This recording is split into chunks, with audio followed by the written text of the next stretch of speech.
God, we have an extra month to do it. We're already going to start preparing for Purim. It's official. Chaz de Hashem, this year we need 2 full months to get ready. Shloshim Yom Koydem Achag. Who in the world does such a thing? They spend 2 entire months getting ready for 1 day of the year. And I know my Rebbe says that the day that Purim is finishing, Motzi Purim, he says, okay, now we have to get ready for Purim. It really takes 364 days to get ready for Purim. So we're behind. We only have 60 days left, now 59. And b'siyat d'shmaya, we're going to work towards it. We're going to be going through these Torahs. We're also going to, with the help of Hashem, go through the Megillah Esther, going through the drushes, going through the Megillah, which we've been doing every single year. Mamish with the Megillah, bringing your Megillah in, seeing with the Mefarshim, seeing with Rashis, seeing with the Gemaras, seeing Megillah Esther. As we know that Megillah means to reveal, it means a scroll, but it also means to reveal. And Esther is, yes, it's the scroll of Esther, but it means to reveal. Esther is Hester, reveal the hiddenness. That there's a lot of hiddenness in the world and the way that Hashem is running the world, and we want to reveal the secrets of the way that Hashem is running the world. That we can live in the right way with God's plan. So we're going to prepare ourselves for that. Okay? So fasten your seatbelts, hold on to your tzitzis. We're going to get ready for a blast off these next couple months as we get ready for Purim. And the way that a Yid gets ready for the holidays, we learn about it. We learn about it. Getting ready doesn't mean we just hit the bars. I guess we got to get ready. You got to build up the tolerance. That's treif. We get ready by learning the Torahs, by davening to Hashem, that we want the light of Purim to come deep into us. Adam, did you ever hear such a thing? Of getting ready for months for Purim? Or for anything, for that matter?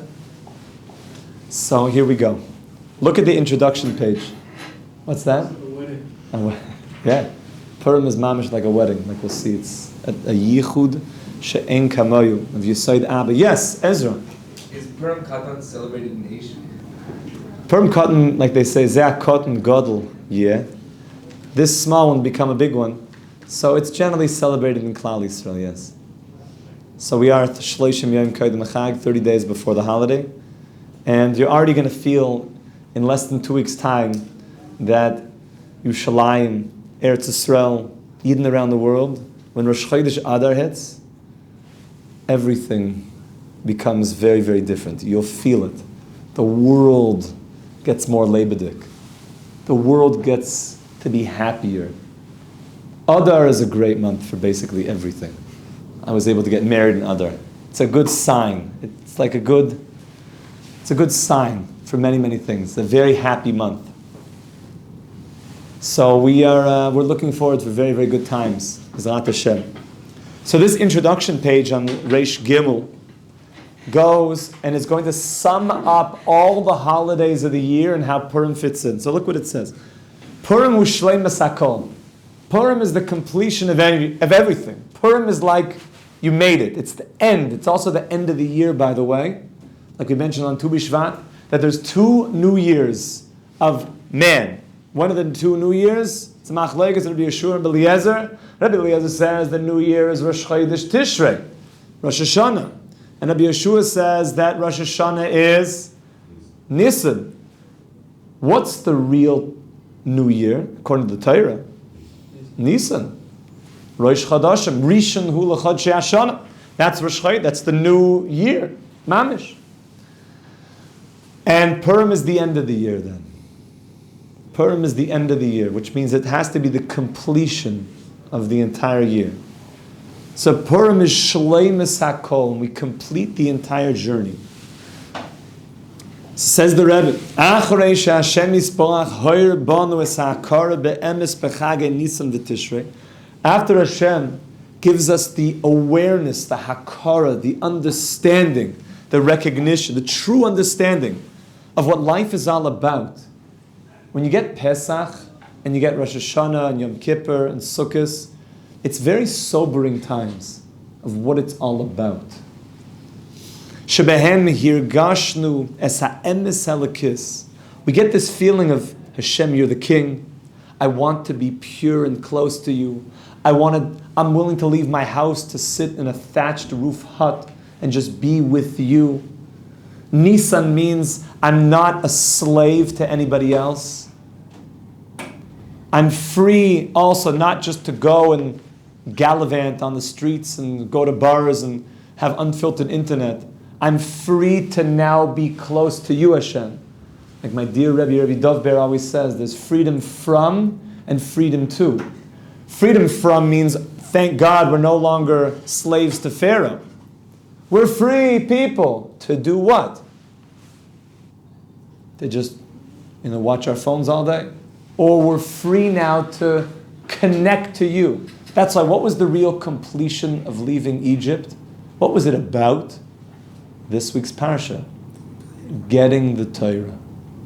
We didn't leave Egypt just to, be free men in the desert and just do whatever we want. Make some, pop up, malls and get a few like soccer leagues together and start just hanging out in the desert, making like intramural sports and flag football, and it's great. No, we left Egypt to get the Torah. We can now go to an intimate relationship with you, Hashem. So after that, and after Chanukah comes, Sheboy Hoyer Lanu Hashem Yisborach as Midas Ahoid, the day that Hashem shines into us the quality, the energy of Hod, which means total awareness and giving thanks. Chanukah is the holiday of acknowledgement and thanks. That all you want to do is just sing Hallel, the Haidai, say thank you, Hashem, for the miracles that you did. Tov lahoides la Hashem. The hushrish banu, and it became deeply rooted. Shekol davar nase yatim ima emes alakis. And everything that I do, Hod also means I'm acknowledging the truth that God is one and there's none other, and that my actions have to fit in with that worldview. Chanukah is where I start to become more congruent with that truth, that undeniable truth. That's why Chanukah is a time of open miracle. And we focus on the miracles, and we get a clear picture that God runs the world, and He loves us. We spoke in the Chanukah time a lot. What was the real big miracle? Was that a small family defeated the Greek-Syrian Empire. That's a pretty big miracle. But we don't celebrate that. What do we celebrate? The light, a little candle. That, okay, it was supposed to burn for one night, and it burned for 8 nights. It's a very beautiful miracle. It doesn't seem to compare to a small group defeating an entire, advanced army with their elephants and their high-tech equipment that they had for that time. So then what was the candle about? And we don't even mention, because a person could say, oh, you know what the war was? The war victory it was just great war tactics. Ask West Point, they were just such good, even though that doesn't make sense because they're a bunch of yeshiva guys with like kitchen forks and stuff and ladles. West Point?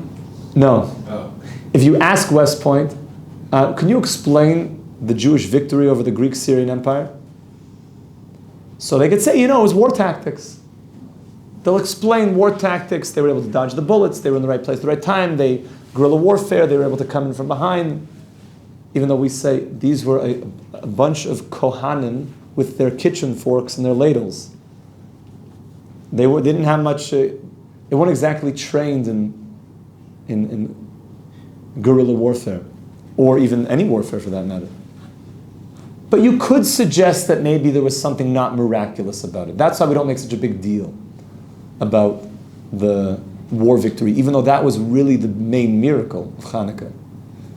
What do we make a big deal on? The candles. Because the candles were undeniably a miracle.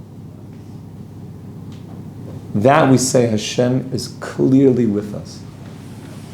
So when we go through Hanukkah and we get that clear picture, and now we say, if I know that God is real, I want my decisions to be congruent with that. I want to be authentic to that truth. I want to be intellectually honest with myself. If this is true, then I have to make it myself. I have to, like they say, make it you. I have to now do according to what is true. Ve'achrei tikun ha'aretz midas ha'yesod. And after we finish fixing the yesod, which means a deep, deep, pleasurable connection to that truth. Of course, when was that? Liskasher b'poyel Hashem yisparach, u'lekasher akol elav, which yesod was Tu B'Shvat. After we experience such pleasure of total unification with Hashem in this world, all the fruits and all the beauty and excitement of feeling the Shechina with us down here.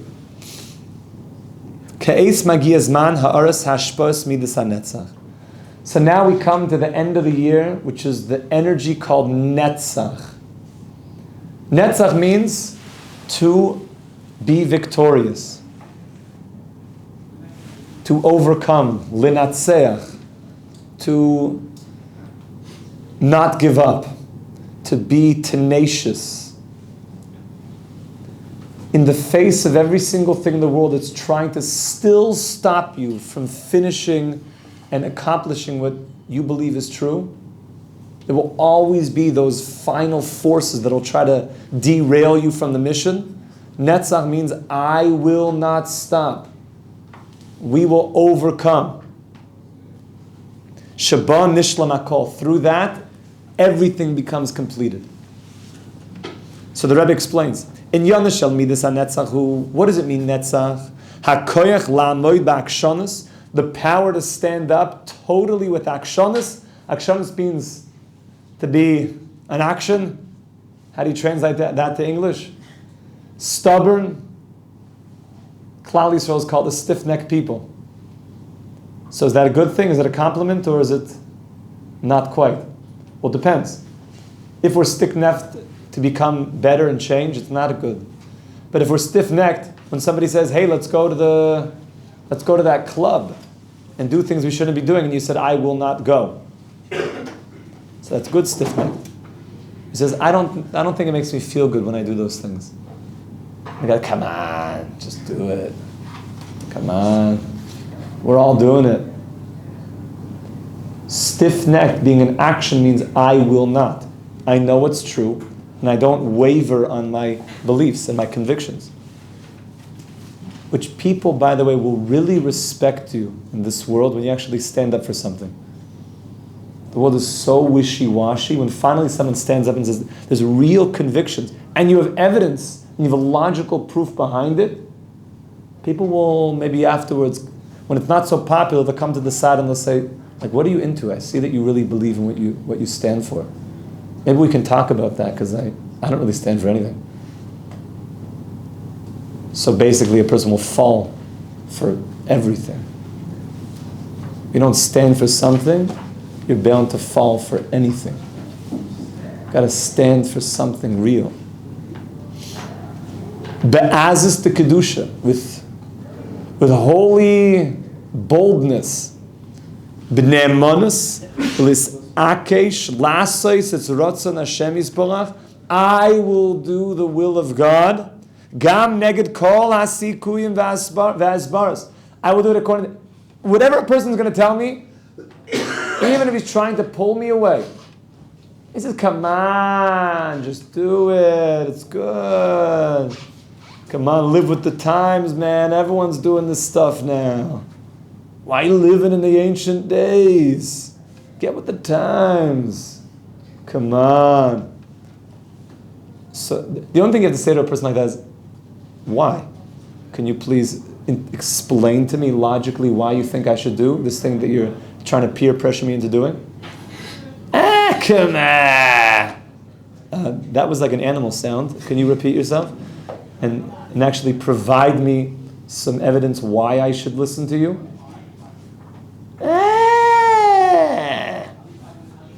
Excuse me? I didn't understand that again. That's what we're up to at this point. People have a hard time actually presenting sensible reasons to do averas. So you just have to respond that you're not offering anything. I know what the truth is, and we're going to see Purim is going to offer you an entire system of how to stay on the path of what's true and be able to stand up for things that are false. Stand up against things that are false. V'shoyresh hakoyach l'natzeach. What is the root of overcoming? Hu al yedei hayediyah she'Hashem yisporach hu ha'oiseh amiti. Is when you know that it's God who's doing everything. V'hu oiseh hakol. God does everything. V'adam eino klum. We are vessels for God's light. We're going to have to explain that a lot more. Look at this. Kamaisha asa Mordechai. You know, Mordechai was a bit of a controversial figure in Shushan Abira. I'm sure if the news outlets got a hold of Mordechai, he wouldn't be your most popular person in the fake news world. Mordechai would be seen as a very non-popular person. Why was that? Because everybody in Shushan Abira in ancient Persia was bowing down to this person called Haman, who was the great-great-grandfather of Hitler, Yamach Shemai. Everybody was going with it. Everyone was falling into that world. And there was one Yid, there was one Jew that would not bow down to him. That's a very unpopular position to take. She's Akesh be'oyes keneged Haman. Mordechai was completely stubborn and unwavering in the face of Haman. Mordechai lo yichar v'lo yishtachave. He would not bow. He would not prostrate himself in front of Haman, which was considered a felony if you did not. So you can imagine, you have a man who represents idol worship, forcing every single person by punishment of death, a felony, plili, to bow in front of him. And people were doing it, and they didn't really mean it, and Mordechai said, I will not. There was halachic ways to explain why it wouldn't be such a problem. You don't want to ruffle too many feathers, you understand? And Mordechai said, I will not bow down to Haman.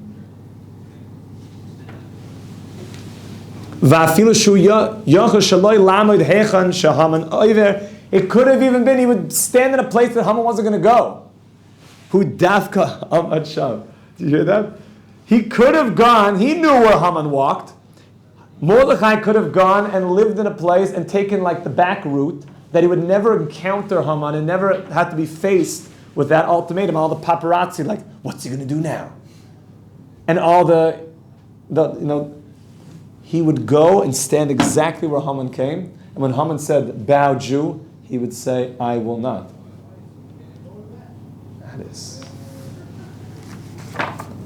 That's called Netzach.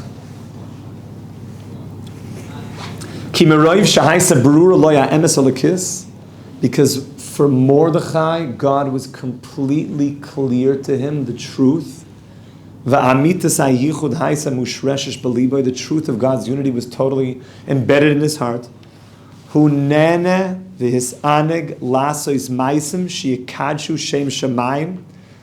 Hashem Yisborach ba'azus de kedusha ulenatzer hasaklipus ulevazes oisam.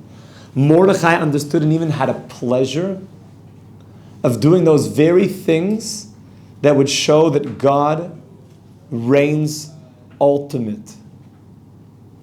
And evil has nothing. He would even do things to make evil mevaze it. To ensure that the world realized, you take Haman so seriously, he's a nobody. Remember we mentioned this with regards to Pharaoh and Moshe?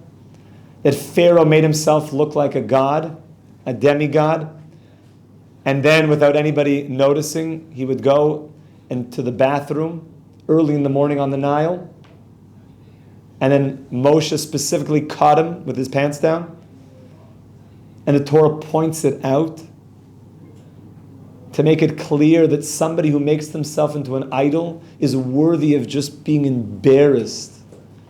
Late Sanu Sada Avodah Zarah, it's called.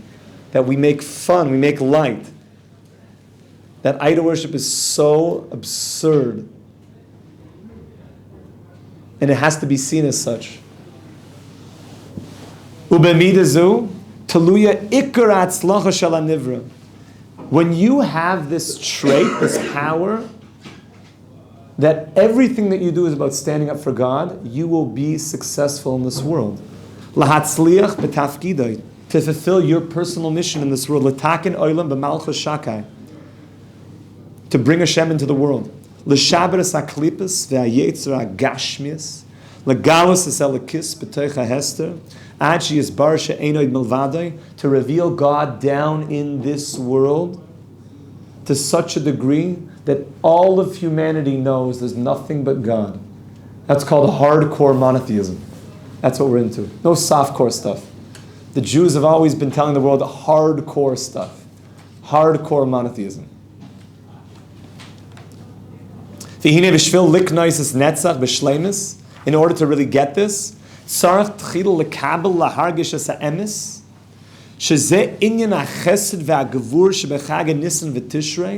through the chesed and the gevura of Nisan and Tishrei. The year has been preparing us for this. That we do what's appropriate with the truth. Next page. As hanetzach yachal liyos mesukun, ve'adam yachal lakum v'lasa is ma'asim mitoich rotzon lekadosh shem shemayim. After things have been fixed up, we can then stand up for God. It's got to be clear to us first. Otherwise, what are you standing up for? V'zeh yebe'oifen mesukun. Dahainu she'al af shebechitzonius hanivrahu hamenatzech ve'hapoyel. Who yachol lizkor lahargish shakol rak b'koyach Hashem yisbarach ve'odameinu el shaliach shel Hashem yisbarach kaviyachol.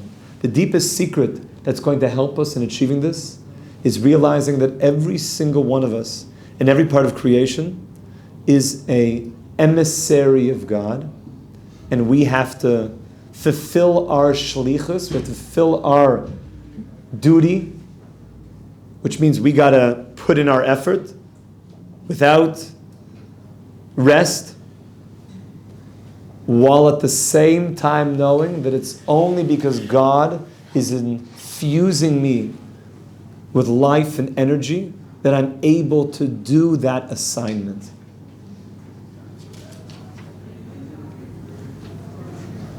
We have to do, this is called the Yichud Kudsha B'Richu Shchinte, we have to do our part of completely acting just like a shaliach.